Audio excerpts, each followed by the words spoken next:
Welcome back to the deep dive. If you've been dreaming of adding a beautiful, durable fence to your coastal North Carolina home, especially if you're in the Southport area, you know that this town's unique, preserved charm.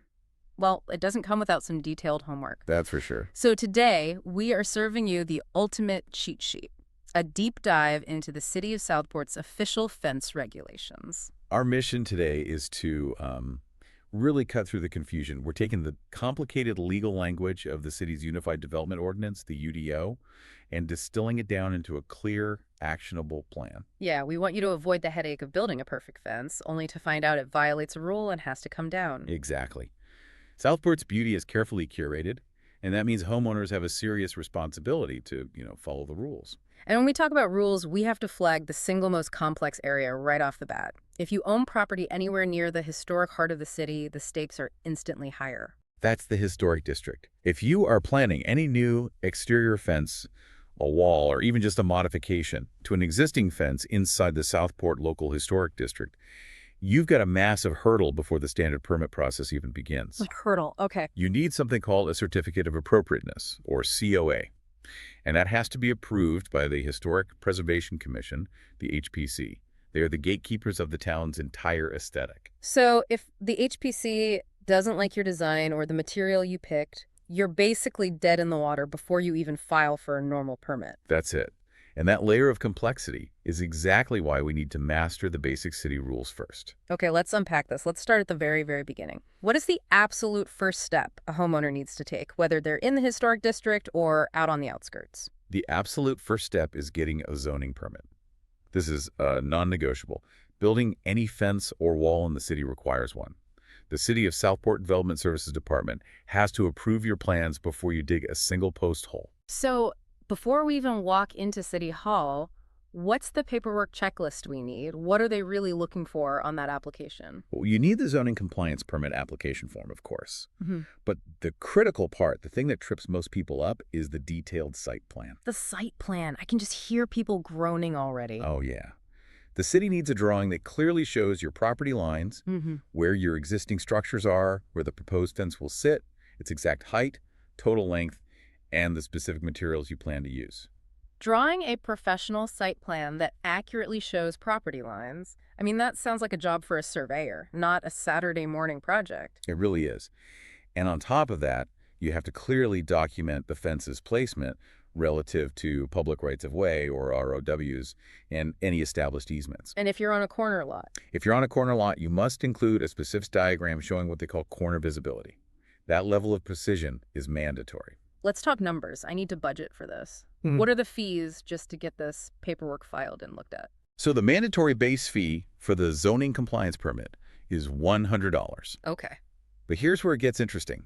There's an additional charge of 25 cents per linear foot of the proposed fence. Wait, I remember reading in the documentation that per linear foot fee was flagged as, well, as something that could change. Why is that fee so unstable in the ordinance? That's a great catch. It suggests that the Development Services Department needs to constantly confirm and maybe adjust that number, due to administrative costs or ordinance updates. You can't just trust the number on the form. You can't. It is one of those figures you must verify right before you submit.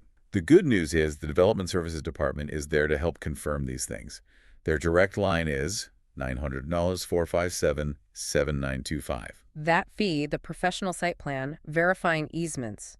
This is exactly the point where a homeowner gets completely bogged down in bureaucracy. It is, and this whole administrative burden is precisely what a professional family-owned company like Port City Fence just takes off your plate. This is what our team member Lisa, who handles all our permits and town coordination, she excels at this. So she's the one making those calls? All day long, verifying easements, drawing site plans that are guaranteed to be compliant, confirming that fee with the city. It's all just part of our initial process. It saves you weeks of headaches. Which frees you up to worry about the fun stuff, like picking out the design. Okay, let's move past paperwork. Let's talk about the physical constraints. What are the clear, non-negotiable height maximums? These rules are all built around visibility and aesthetics. So if you're building a fence in your front yard, the maximum height is strictly 4 feet. 4 feet? And that 4-foot rule also applies to your side or rear yards if they happen to be on a new lot that fronts an existing street. So if I have a corner lot and my side yard faces a public street, I'm stuck at 4 feet for that whole run, even though it's technically my side yard. Precisely. Now, if you're safely in the side and rear yards that don't face a street, the city gives you much more privacy. You can go up to a maximum of 8 feet. Okay, 8 feet is pretty substantial. It is. But a crucial point here, remember that height is measured from the established grade along the property line. Established rate. Can we clarify that? For someone here in coastal North Carolina, where it's mostly flat, does that mean the fence height is measured from the dirt before I build up a little landscape bed or something around it? Yes, that's exactly right. Established grade means the natural ground level. You can't artificially raise the ground just to get a few extra inches of fence height. That makes sense. Now let's tackle the most common reasons for violations here on the coast. Setbacks and easements. What's the rule for fences taller than 4 feet next to the street? Any fence that's taller than 4 feet must be set back a pretty substantial 15 feet from the street right-of-way line. 15 feet. Wow. It's a lot, but this rule is key to maintaining those beautiful open sight lines in Southport, preserving the views of the live oaks and ensuring traffic can see. And then there's the dreaded easement. If I'm a really good DIYer, why can't I just mark out the easement area myself? What's the real danger of guessing on an easement boundary here in a flat coastal town like Southport? That is the absolute deal breaker. Fences are completely prohibited within any required drainage, utility, or similar easement. Prohibited. And the danger is this. An easement is a legal corridor for utility access. If you build over it and the city or Duke Energy needs to access a pipe or a line later, which happens all the time in our coastal environment, they have the right to tear down your beautiful brand new fence. And you're on the hook for that. You are on the hook for the demolition and the repair. You just can't risk guessing where those boundaries are. That is a very expensive guess. Okay. Okay, then we have the visibility triangle for corner lots. What are the specific measurements we need to worry about? This is a pure safety rule for traffic. The visibility triangle is formed by measuring 25 feet along each intersecting road edge from the corner. Okay, 25 by 25. Right. And within that specific triangle, no obstruction, and that absolutely includes your fence, is allowed between 32 inches and 10 feet in height. So if you're building a 4-foot fence there, the bottom part is fine, but the top has to be completely clear. Exactly. That rule overrides all other height permissions in that specific zone. It's all about safety. That's a great example of how different rules layer on top of each other and make things complicated.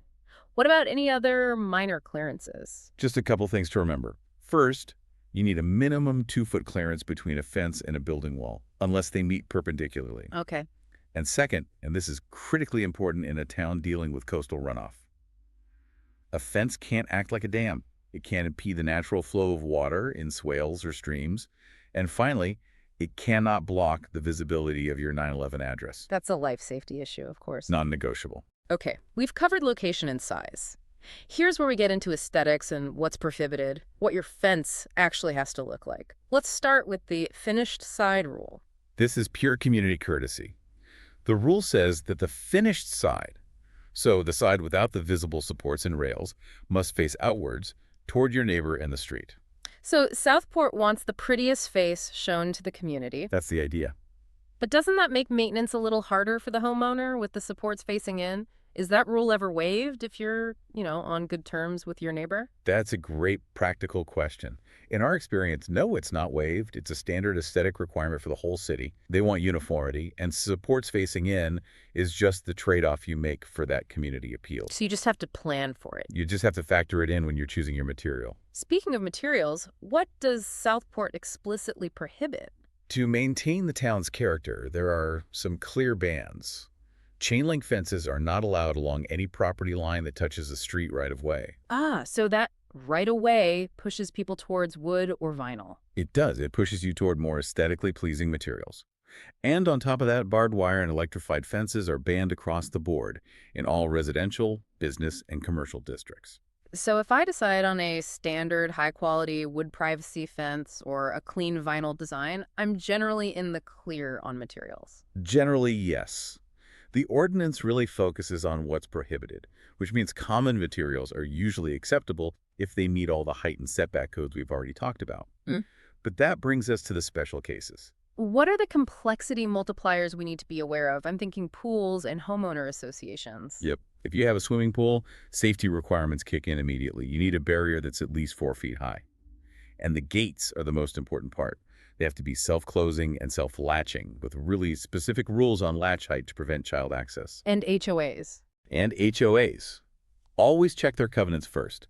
They almost always have additional or stricter rules. Maybe they ban vinyl entirely, or they require a specific picket spacing that can override the basic city ordinance. Okay, let's circle back to the biggest challenge, the Yeah. historic district. We know we need that COA from the HPC. What does that historic district design standards document actually control? It controls almost everything. For properties in the Southport Local Historic District, you're not just meeting basic city code. You have to follow the specialized historic district design standards. Right. And this document dictates specific aesthetics, the ratio of open space to solid fence, the acceptable picket styles, even the type of material. They often favor classic designs, think vertical pickets, not solid stockade panels. And they have really exacting standards for historic authenticity. That sounds like a minefield. You need a design that honors history and is structurally sound enough to survive our coastal climate. The salt air, sandy soil, the occasional hurricane. It is a massive balancing act. You need design approval and you need durability. If you are struggling with the historic district design standards, you really need an expert who lives and breathes that process. And that's where you guys come in. That's where our head craftsman and estimator, Scott, comes in. Scott has worked closely with the HPC for years. He knows what specific designs and materials are most likely to get approved on the first pass. And he pairs that knowledge with modern, durable materials that are guaranteed to withstand our local environment. Which saves homeowners time and, I imagine, a lot of money on redesigns the HPC might reject. Exactly. So what does this all mean when we boil it down? Southport has clear, complex, and very specific rules designed to protect that beautiful aesthetic and ensure public safety. Compliance is just the price of entry. That's the reality check. But we have to reiterate, regulations can change faster than the tide, especially with the city's development pace. While we do our best to keep this info up to date, this deep dive is for guidance only. You must always review the latest official City of Southport Unified Development Ordinance, the UDO, and contact the Development Services Department to confirm the exact requirements for your specific property. And as a resource, we keep the official resources links with direct access to the most current city ordinances on our website, portcityfenceofwilmington.com. We really believe that informed homeowners make better decisions. Absolutely. A little due diligence prevents a lot of pain later. To bring this all home, the strict rules about finished sides and the prohibition of materials like chain link often push Southport homeowners toward higher quality, more beautiful fence options. The provocative thought I want to leave you with is this. Given all these demands, how will you choose a fence material that not only satisfies all those historic or aesthetic codes, but is also specifically engineered and installed to survive the unique combination of salt air, sand, and severe weather that makes Southport so special? That material choice is where durability meets compliance, and that decision is just too important to leave to chance. The local family-owned team at Port City Fence is ready to guide you through the entire process, from that initial confusing permit application, handled by Lisa, to the final durable construction, managed by Scott. Laura is the friendly voice in the office coordinating all our estimates and getting you started. Ready to move forward with compliance and confidence. Let us take the stress out of permitting for you. Call us at 910-232-5453, email portcityfence@hotmail.com, or visit portcityfenceofwilmington.com to schedule your free estimate today. We'll talk to you on the next Deep Dive.